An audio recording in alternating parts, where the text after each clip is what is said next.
Hello friend, स्वागत है आप सभी का अपने यूट्यूब चैनल फ्यूचर पॉइंट में। तो दोस्तों, आज के इस वीडियो में मैं बताने वाला हूं बिहार बोर्ड मैट्रिक परीक्षा 2026 के लिए साइंस का ऐसे क्वेश्चन जो बिहार बोर्ड में बार बार पूछे जाते हैं। तो इस वीडियो को शुरू से अंत तक देखिएगा, इस वीडियो को कहीं से स्किप मत कीजिएगा। और ये दोस्तों, अगर आप इस चैनल पर नए हैं तो चैनल को सब्सक्राइब कर लीजिएगा और वीडियो को लाइक जरूर कीजिएगा। तो चलिए स्टार्ट करते हैं आज का वीडियो। तो दोस्तों, यहाँ पे आपका पहला नंबर प्रश्न है, तारे क्यों टिमटिमाते हुए नजर आते हैं। आपका क्वेश्चन है, तारे क्यों टिमटिमाते हुए नजर आते हैं, बताइए किसके कारण से तारे टिमटिमाते हुए नजर आते हैं। तो याद रखिएगा, प्रकाश का अपवर्तन के कारण आता है। किसके कारण से आता है, तो प्रकाश का अपवर्तन के कारण से तारे टिमटिमाते हुए नजर आते हैं। यहाँ पे आपका बी ऑप्शन राइट आंसर होगा। चलिए आगे चलते हैं अगला प्रश्न की ओर। तो दोस्तों, यहाँ पे आपका अगला प्रश्न है, लेंस में फोकस की संख्या कितना होता है।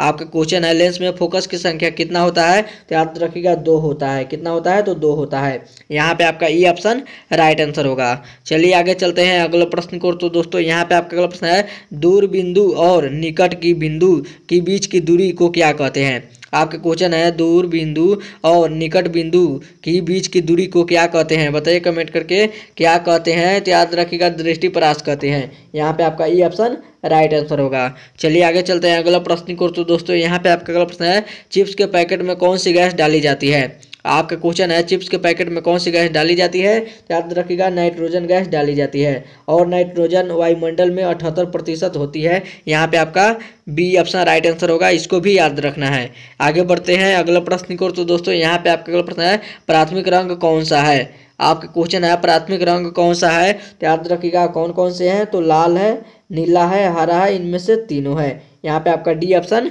राइट आंसर होगा। आगे बढ़ते हैं अगला प्रश्न को। तो दोस्तों, यहाँ पे आपका अगला प्रश्न है, चुंबकीय क्षेत्र का मान कहाँ अधिक होता है, बताइए कमेंट करके, चुंबकीय क्षेत्र का मान कहाँ पे अधिक होता है, सबसे अधिक कहाँ पे होता है। तो याद रखिएगा, ध्रुवों पर होता है। कहाँ से होता है, तो ध्रुवों पर सबसे अधिक चुंबकीय क्षेत्र का मान होता है।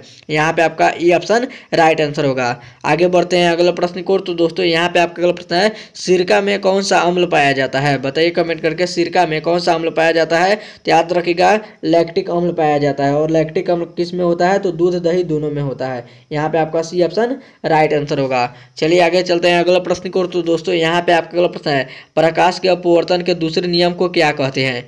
आपके क्वेश्चन है, प्रकाश के अपवर्तन के दूसरे नियम को क्या कहते हैं। तो याद रखिएगा, स्नेल का नियम कहते हैं। क्या कहते हैं, तो स्नेल का नियम कहते हैं। यहाँ पे आपका बी ऑप्शन राइट आंसर होगा। चलिए आगे चलते हैं अगला प्रश्न को। तो दोस्तों, यहाँ पे आपका अगला प्रश्न है, प्रतिबिंब के ऊंचाई तथा वस्तु के ऊंचाई के अनुपात को क्या कहते हैं।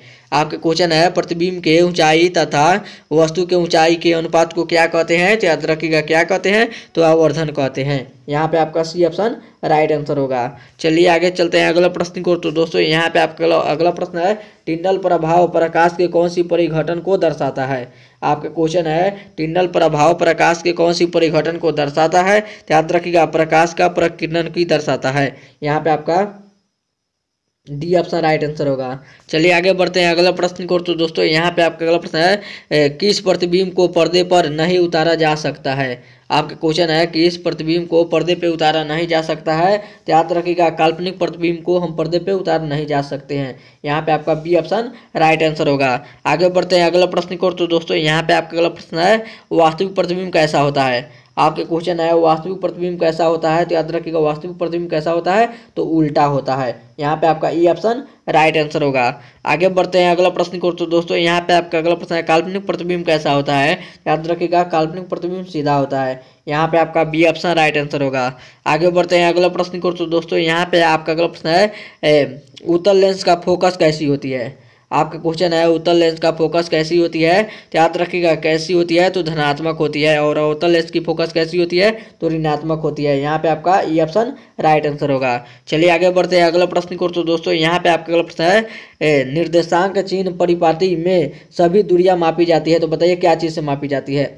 आपका क्वेश्चन है, निर्देशांक चिन्ह परिपाटी में सभी दूरियां मापी जाती है। तो याद रखिएगा, मापी जाती है तो ध्रुव से मापी जाती है। यहाँ पे आपका बी ऑप्शन राइट आंसर होगा। चलिए आगे चलते हैं अगला प्रश्न को। तो दोस्तों, यहाँ पे आपका अगला प्रश्न है, प्रकाश के अपवर्तन के कितने नियम है।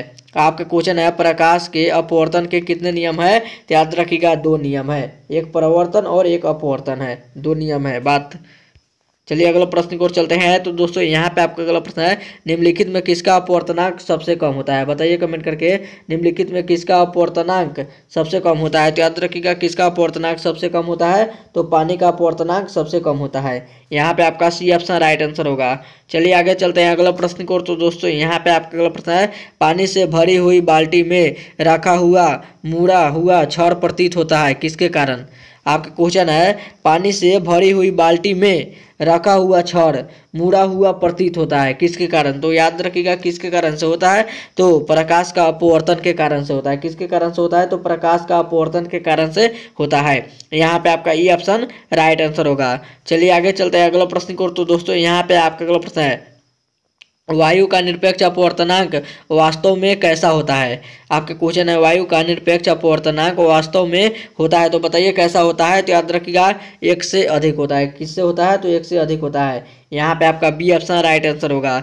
चलिए आगे चलते हैं अगला प्रश्न को। तो दोस्तों यहाँ पे आपका अगला प्रश्न है, लेंस में कहाँ से प्रकाश बिना मुड़े सीधे निर्गत हो जाती है? आपका क्वेश्चन है, लेंस में कहाँ से प्रकाश बिना मुड़े सीधे निर्गत हो जाती है? तो याद रखिएगा कहाँ से हो जाती है, तो याद रखिएगा प्रकाशीय केंद्र से हो जाती है। यहाँ पे आपका बी ऑप्शन राइट आंसर होगा।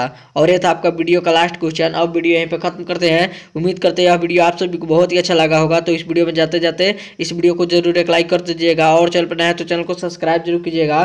तब तक मिलते हैं अगला वीडियो में, तब तक bye bye, thank you for watching. मिलते हैं अगले वीडियो में।